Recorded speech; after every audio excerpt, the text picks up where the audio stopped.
Today, we bring new meaning to high-speed photography on Behind the Shot.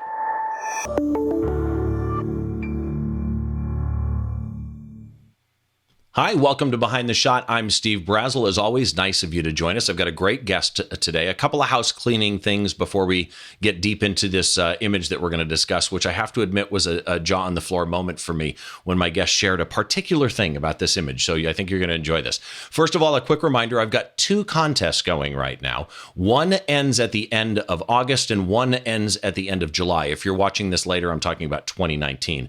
The first one is with Red River Paper. You've got a shot at winning one of 10 Red River Paper sample packs. And one of those winners is actually going to win a custom 13 by 19 print of this photo here from Cheney Orr, the July 4th episode of 2019. Somebody's going to win that print as well. It's really easy to get into and to enter the contest, but let me kind of give you a summary. First of all, you got to follow Red River Paper and Behind the Shot TV on whatever social media you want to enter on. And then the official post for that July 4th episode with Cheney Orr, make sure that you comment on it and tag two of your friends. If you want details, you can go to the website. That contest goes through August 31st of 2019. Second contest is with the great Trey Ratcliffe. He was on as well. And we've got a chance for you to win one 6-week course called How to Build Real Influence. It's a course that he did on social media influencers, or how to become and get more influential on social media. He did it with Lauren Bath out of us. I think she's out of Australia. And it's real easy to enter that one as well. You just need to go to Instagram. This one's Instagram only. And you're going to find the official post for the Trey Ratcliffe episode. Comment on that one as well on why you want this class. And again, all the rules on any of the contests, just go to the website. It's behindtheshot.tv. And you'll, in the menu, click contest, choose the contest that you want. You can get all the details there. So good luck on the contests. And I want to get into my guest really quick today. So this photographer I found out about through a friend of mine. He was at an event. He was photographing the event. My friend happened to know who he was and immediately emailed me saying, you need to get this guy on the show. So I want to welcome David Dewhurst to the show. David, how are you? Good, Steve. Doing well. It's nice to have you on the show because I'm also familiar with your work. Not only was my friend Kelly McGuire, but let's talk about you a little bit before we get into this shot, because this is actually the photograph we're going to talk about today is a kind of photograph I've never had on the show, and I've kind of always wanted to, because partially I just never knew how they were done until I saw some of your behind the scenes stuff. So first of all, you are LA based, but you're not from LA. You're born in England, right? Yeah, correct. I live in LA, born in England, been here since 1980. Okay. When you describe the type, I've got notes in here that say what you shoot, and the way I was going to describe it was motor vehicles and motorsports. How do you describe your photography? The funny one is planes, trains, and automobiles. Good. I shoot cars primarily, motorcycles secondary. And I do a lot of aviation stuff as well. I'm just a techno geek and love all those things. Interesting. Now, your clients, though, tend to mostly be grounded, right? They're not aviation clients. That's correct. I'm curious, do you know Moose Peterson? I know the name, but I don't know him. Yes, Moose is known. He was recently on the show with one of his famous wildlife photos, but he also does amazing aviation photography, usually classic military aircraft. It's amazing what it is. But your client list is mostly stuff with wheels, right? So absolutely. Describe for me some of the larger clients that you've worked with. From a financial standpoint, the largest ones have been Toyota, Lexus, Honda and Acura, Hyundai, Mazda. And then on the motorcycle side, Honda, Yamaha, a bit of Suzuki. So those are the kinds. Mostly foreign and not domestic car people. And then I also saw you had BMW in there. Your outlets, though, were interesting to me because as a kid growing up, you've literally worked for the magazines that everybody who loves motor vehicles of any type had in front of them, right? You've been published in Car and Driver, Cycle World, Cycle. You even at one point kind of created your own magazine. So I am curious, a kid from England Where did your love of bikes and cars come from?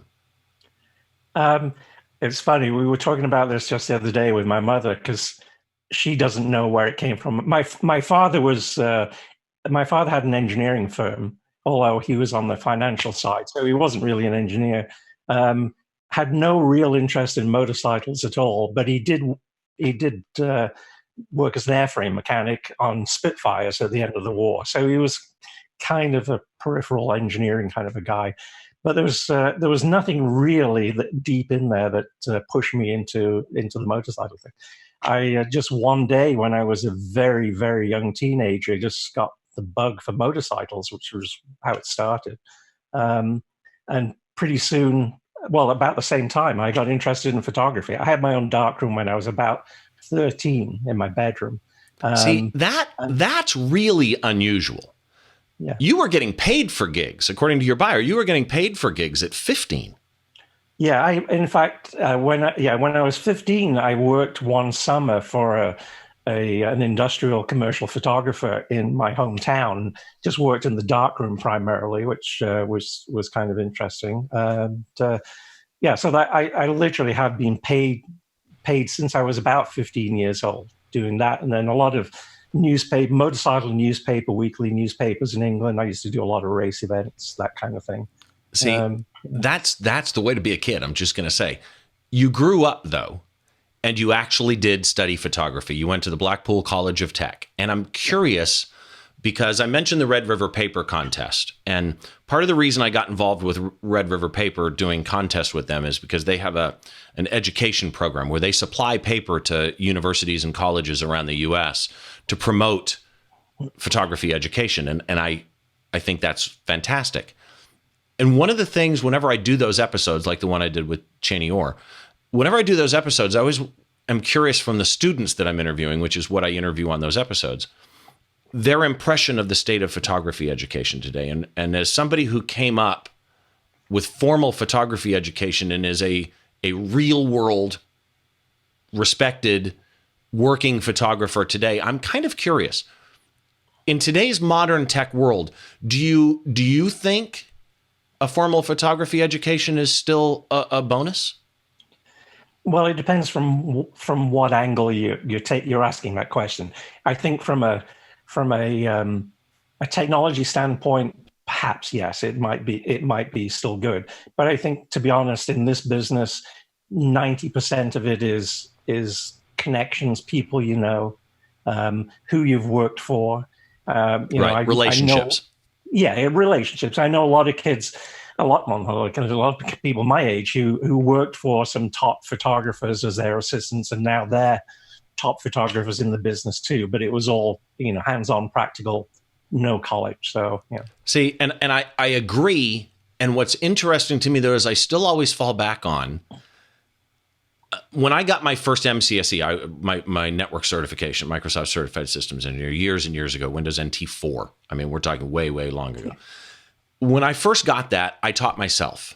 There was one particular required test that I had difficulty teaching myself on, and I took the course. And what I kind of realized in that environment, and I think it's the same with photography, is anytime you're teaching yourself something technical, you teach yourself what you know exists. And the beauty of really good instruction, even if it's just a photography workshop with somebody, right?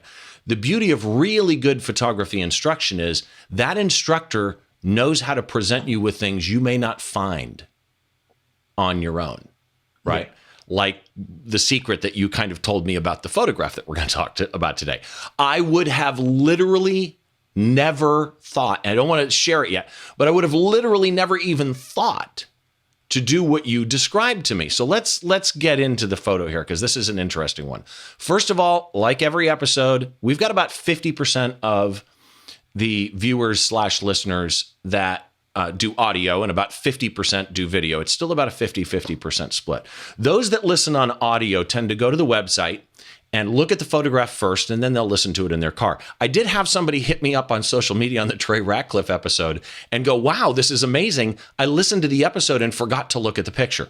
So if that's the case, please go to the website, behindtheshot.tv, and check out the photo before or during or whatever you're going to listen to it. So let me try and describe this image to people first. This is two Lexus RCFs, not the normal RCF Sport. This is the RCF, which has the scoop, and I know this car quite well, actually. These are 2015 Lexus RCFs. They are on a track of some sort or a road, and they're coming at the camera, which, by the way, let me just say this up front as I'm describing these. Your choice of angle with these two cars is nothing shy of brilliant. I'll get short into that in a minute. They're both kind of coming at you and turning from camera left to camera right, clearly at speed because the rims are blurred. The sky, the trees, the road are blurred.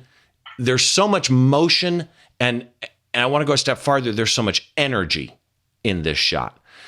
The sky is cloudy and dark. And one of the things I really love is if you look at the front car, which is orangish, the white car is reflecting perfectly crisp and clear.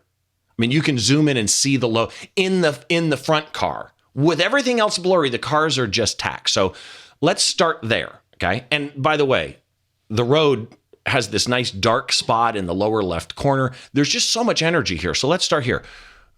What was this photograph taken at as far as exposure? That one was around a 1 second exposure. There were we took multiples varying from half a second up to 3 or 4 seconds. So, and then what was the rest of the exposure? Would you have been, mid area on aperture? No, it was, I think, 100 ISO, just native Canon. It was shot with a Canon. Which Canon? A 1D. Okay. And do you know what lens you used? It was a wide angle. I've since moved over to Sony. So I'm trying to remember the actual focal length, but it was like 16 millimeters, something like that. And I looked up actually the EXIF data, and I sometimes when a photo goes through Photoshop or multiple edits, sometimes that gets screwy, especially if there's any compositing involved. The EXIF data shows this at 21 millimeters with a 16 to 35 2.8. Yeah. It also showed it at f11. Does that sound about right? Probably. We're using an ND filter, probably a 4-stop ND filter. Really? Just to get but because, that kind of exposure level, exposure time, we're running into pretty small apertures. So we don't like to get that far. So we, use ND filters, sometimes use mainly ND filters. I don't like to use polarizers much. That's an interesting one. So you put an ND filter on, and the polarizer, the way you're moving around, the angle of the polarizer may not stay right, and you can get artifacts. The problem with polarizers with cars is that it alters the sheet metal as much as it does often the windows. So you get kind of this. You tend to get this weird flat look to some of the paint sometimes when you use a polarizer. Interesting. Okay. So based on this exposure and the fact you had a 4-stop ND filter on there, what time of day do you think this would have been? I know, well, it was late in the day, very late. It was the very last shot we did. And in fact, the dark sky is almost 100% as it came out of the camera. It was very overcast. It was actually starting to rain. If you look carefully on some of the later exposures, you can actually see raindrops on the car because we were just frantically rushing to try and get this before the heavens. Where was this? It's a place called Monticello up in New York State. It's a private racetrack, and we were doing that. Everything that we did at that job was either shot on the racetrack or on a couple of roads immediately around. Okay, fascinating. Again, the ND filter is interesting to me because when you go back to the fact that this was, a second or 1.3 seconds or whatever it was at f11, that would tend to tell you that you needed some light to get this beautiful exposure. We'll get into why that happened. Clearly, this was on a cloudy day. So with it being cloudy and near the end of the day where it started raining, is this all natural light? Did you add light? No, it's all all natural light, totally, totally natural light, nothing artificial. Were you aware of where that, I mean, with the clouds, it was probably really diffused, but assuming there's still some, you know, extended brightness, stronger brightness from the point of the sun, were you aware of what corner you were choosing to try and have the sun angle in the right spot? Well, yeah, actually, this was, I think you have some of the other images that I sent you from some of the other pictures. This was the very last shot, and it was a just, hey, let's just quickly try this before the heavens open shot. We were shooting one specific shot with a different car and a different color in a different corner. When it started to go, the weather started to go south in a hurry. So we were doing this other shot, and then we said, quickly, let's do, this is such a cool idea, let's try and do it. So we threw all the equipment on, which we'll talk about in a minute, and went to this other shot. There was no decision about, should we do it here? It was a case of, we got to do it here right now because it's going to rain. It's a time crunch, right? It was a total time crunch. One thing, as soon as I looked at this, you'll notice I brought up early the reflection of the white car and the orange car, right? Which I don't know if that was intentional, but my gosh, does it really add to the image in a way. It breaks up, I don't even know how to word it.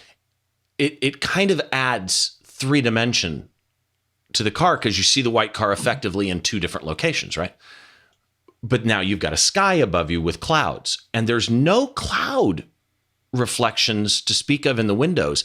Like on that white front windshield, there's no cloud reflection in there. Were you aware of that at the time? No, as I said, it was total panic. It's like, let's just run and gun and get this thing done quickly. So no, I mean, a lot of what we ended up seeing was, we didn't really see while we were shooting it. I mean, we knew what we were getting. We knew what we were trying to get. But no, a lot of those details just kind of straight over my head. And so we're going to talk about this in a second. Actually, I want to get into the fact of what this was shot for. But I am curious, the reflection of the white car and the orange car, the reflection possible of the clouds, which I'm glad that they didn't show in there, because that clean front windshield really kind of adds to the power of the vehicle and doesn't distract you. What is, whether you're inside or outside, what's the hardest part of shooting a car? Well, the reflection, as you say, there are 2 things about shooting cars that are really hard. One is they're a giant chrome ball. They reflect everything. They just, absolutely anything and everything reflects in them. So you've got to be extremely careful where you are, how the car's positioned, what's around the car. The other thing shooting cars is just the sheer scale of them. They're huge things. That's what makes it pretty unique. And a lot of photographers that don't shoot cars don't get the concept of just how big and how huge everything ends up being. So this, just these 2 cars alone, they're 15 feet long. Just the 2 cars in length are 30 feet. We're dealing with a piece of racetrack that's 40 feet wide, and a lot of equipment, as you'll see in a minute. But so the scale of it is the other thing that's really so. In the green room before we started recording, you made a comment to me that was interesting, and you said a lot of people don't understand that. I'm shooting for editorial use, right? Who was this shot for? This was shot for Lexus International, which is based in Tokyo, which is Lexus's Lexus division that deals with all of their clients all around the world. So it's the PR department that deals with worldwide PR for the company. And this shot, I've got it up right now, the magazine, this was in, actually, I'm guessing this wasn't the magazine so much as it was a Lexus brochure. This was, yes, it ended up, the ad agency ended up taking the picture and using it as a center spread in that year's, the 2015 brochure. And I love the title of the article, The Balance of Power. There's something I noticed in here. I'm really weird about this. I apologize, but I zoomed in on everything, right? And in the bottom right corner, it actually mentions, because it's a Lexus marketing material thing, they specifically mention the colors of the car, right? The manufacturer color names of the car, which got me into, kind of another thought. How important is it that your photo very dead on accurately matches the color that Lexus, if somebody chooses a Pantone color for their logo and you're reproducing their logo or a well-known soda can, it's got to be dead on accurate, right? Yeah, that's been less of an issue as we've done this. With that particular ad, I know they did change the color of the car a little bit just to get it as dead close as they could. From a normal editorial and PR point of view, it's less of an issue. Yeah. How do you get, if you do need on your end, as a cinematographer, as it were, director of photography, how do you get accurate color? It's it's hugely difficult. I mean, I suppose really I should preface it by saying, is it 100% in post, or are you using color, passport color checkers or something? No. We obviously try to do color balance on location when we're shooting, get as close as we can. The problem is, 90% of what we shoot is actually on location. So a lot of the time you're dealing with a car which is reflecting a blue sky here or an orange sunset sky over there, or whatever it may be. There are a lot of different colors hitting the car from 100 different angles. So it's really difficult to get a consistent color all over the car. Yeah. Okay. That makes sense. So now let's get into this shot a little bit, right? Yeah. You sent me some behind the scenes shots I want to talk about. Okay. And so first, again, let me just, for those of you looking on video, this is the original shot, right? This beautiful, screaming fast, blurred shot of two perfectly tacked, gorgeous Lexus cars, some of my favorite cars, actually. And I just want to talk about this behind the scenes. So the first behind the scenes, for those on audio, it's the same picture, but this one has the pole in it that had been taken out. So there is a large boom mounted to the front car's front windshield coming off, and it's almost like a NASA shot in a way, right? Yeah. You don't see the camera, but the camera taking the picture with the boom still in there, you see the whole boom, right? I find that absolutely fascinating, the way that was done. And here's a close-up of basically the same thing with the mount system mounted on that front windshield. And you even sent me one. This one is not related. It's the same car, but this is a totally different camera mount. And this one intrigued me. This is an SLR mounted to the hood of a car, and it took me a second to figure out what the second support is. One support off the window goes to the camera, the top of the camera, and is actually mounted to the hot shoe.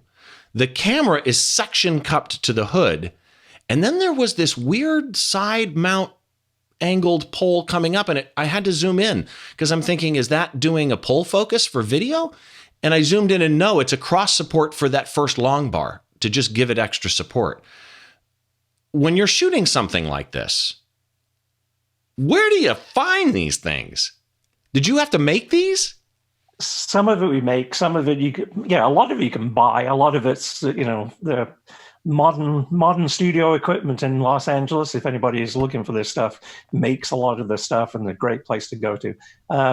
But yeah, suction cups, you're off the shelf basically, but I have 15 of them, so we have a lot of them. Apparently they hold, but, do they damage the car you're putting them on? They can if you don't clean the car before you put it on. If you put it on a dirty car that has dust on it, yeah, it'll leave marks. So we do clean them very carefully, and that seems to be not really an issue. So, okay, so one big suction cup. I think on that one we were only using a 6-inch, but we have 10-inch and 12-inch cups, even bigger ones. And then the two separate bars that you point out, they're just triangulating, just like using a tripod. You've got to stop it rocking and rolling around. So those upper two bars just give it the third legs. Okay, so this a question popped into my head, and there's people out there going to go, Steve, really? But I have to ask, if the car is really well waxed, does that cause a problem with the suction cup? Oh, no. The suction cups, you could almost pull the hood off the car if you really want. Right. They're extremely strong. So now let's talk about this shot. Mm-hmm. You've got this boom pole with a camera hanging off, mm-hmm. and I'm showing the normal shot now, the finished product shot, right? And we'll get into how you clone that out when we get into post-processing. Remind me to talk about that. But So looking at this picture, these cars look like they're moving at 45 miles an hour. The camera was on the boom, and you were somewhere with a remote as they drove by at 45 miles an hour going click, click, click. Okay, go back around type thing. How did you shoot this? This is amazing. Yeah, well, first understand that the pole is a special. It's 25 feet long, carbon fiber. We used to have we made our own aluminum triangular one that was quite good, but too long, too short and too heavy. So we now have this 25-foot carbon fiber pole, which is held to the roof by the two suction cups that you can see. One is I think is on the roof itself. One is on the windshield with two vertical arms to support it.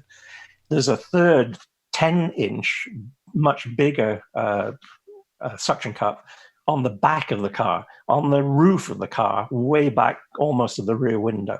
So this pole extends from actually slightly behind the rear window, 20 feet. Okay, I see that now. See, I only noticed the two on the windshield. Yeah. But now in between them, you can see the pole going back farther.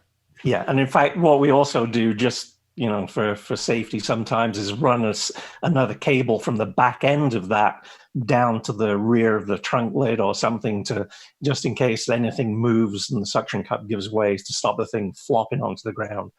So it's held pretty securely. Then on top of that, much like a sailboat's mast, you can't really see it very clearly here, but there is a thin wire runs from the front to the back of this pole. So from the camera end all the way to the back of the car, there's a thin wire with a short 3-foot tall mast in the middle. So we triangulate the wire up in the middle to give some support and rigidity to the pole. Okay. So that's how we make sure it stays pretty much in place. The camera then is suspended by a short 3/8 metal bar from the front of we use a super clamp on the front of the pole. The bar hangs down. The camera suspended upside down. It's so the flipped upside down, looking at the car. And then the camera's fired remotely. We always shoot a picture before we ever move the car with the car in position, stationary. So we know we have for sure a sharp image of the front of the car, no motion blurring, no weird stuff going on. So we have a sharp, effective tripod image of the front of the car. And then we go into shooting the actual picture where the car is moving. Sometimes, depending on what's happening, the camera can move enough that the car becomes slightly blurred. And then, depending on whether you want it that way or not, you can always substitute the original static shot for the front of the car. This one's a little different and it's unusual and you don't see this very often. There are two cars in the same image, right? Which made it unique. We'd already just shot two other cars on their own, similar image, similar angle, but it was only one car, and there it becomes a lot easier. So the second car complicates it a lot. Tell me about the speed. Well, it wasn't 40 miles an hour, I'll tell you that. because I cannot run that fast. No, in fact, it's probably about 2 miles an hour, if that. Yes. So the car is literally moving at a snail's pace, and I'm stood with the camera, walking backwards as fast as I can with a cable release. So I'm just shooting this picture, 2 second, whatever the exposure is, at that speed, there's a lot of blur going on. And often we end up finding that we actually get too much blur and it looks kind of crazy. So, a second in this situation worked really well. You're walking with the cars. I'm walking backwards with the cars. Yeah. When you sent that to me in an email, I'm like, oh my God, I cannot wait for this episode. That is so amazing. Okay, so let's again, I got to bring up the full shot. He's walking backwards with the cars, doing a manual cabled release to the camera. That is just absolutely amazing. I love that. Do you ever add, if need be, would you add artificial light? with a not we don't normally with a motion rig like this, no. But with a static car, a car sitting or parked, you do. Oh yeah, yeah, absolutely, all the time. A lot of that, yes. What's the key to, because that's a hands down reflection moment, right? What is the key if you're adding light to a car? What's the key to avoiding reflection of the light itself? Well, the big thing is to find the angle where you're hiding the light in a crease of the vehicle. All cars have hard edges and creases. There's always somewhere you can move to the point where it is hidden. Usually when you're shooting a car with added light, you're using multiple lights or multiple exposures that you combine together.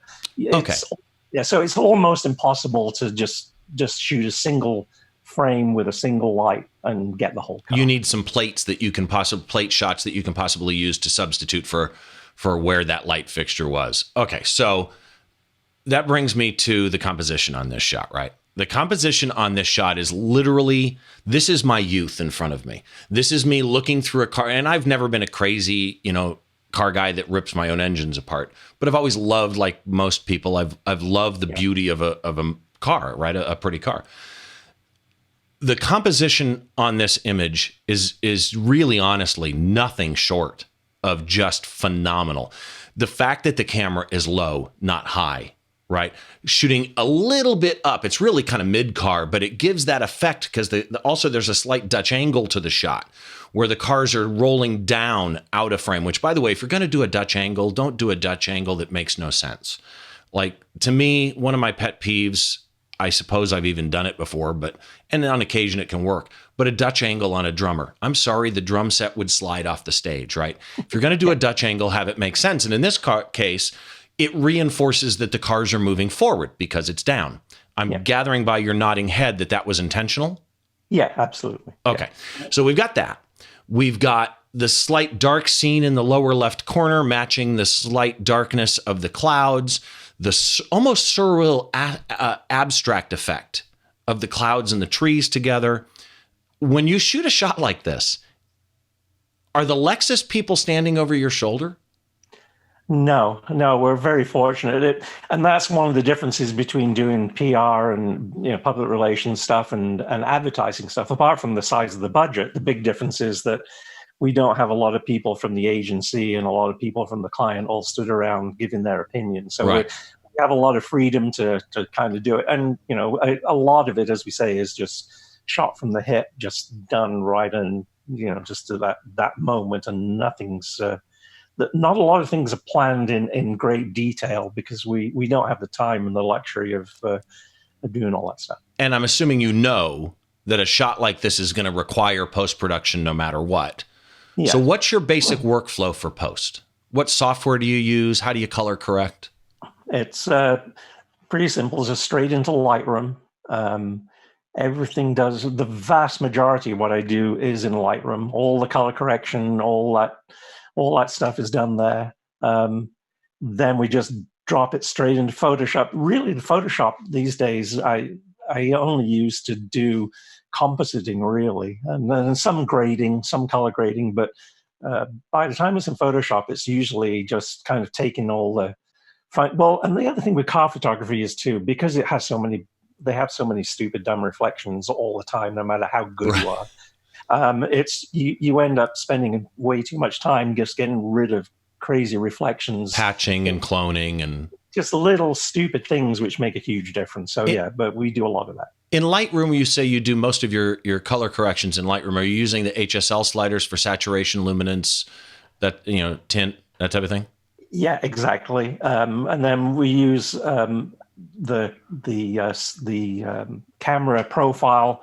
Make some difference to I go back in there, and then I'm trying to remember the actual name of it, but right down the bottom there's the color saturations in the very bottom. Oh, the color calibration, where you also choose the processing engine, same tab. Which I use quite a bit. You can get a lot more saturation there without getting weird artifacts. Really? That's what I found. I mean, I'd love to know how everybody else works with that. Okay, now I'm going to be playing with that one. I found I can get more saturation without just kind of getting over the top with all kinds of weirdness. So. That's interesting. So you said this was the last shot of the day. So I'm curious. You're out doing a shoot for Lexus on a track. Your goal is to get one really amazing shot, right? Well, no. The goal is actually to get a lot of amazing shots, because I was just looking back at the file.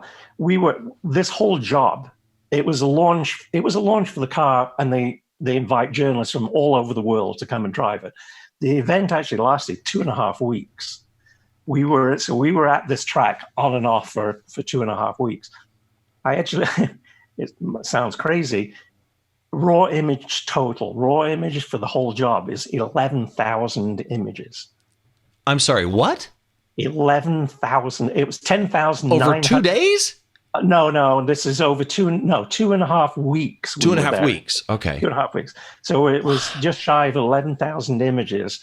The final images that we presented that went into the press kit. So these images are given to journalists in the press kit.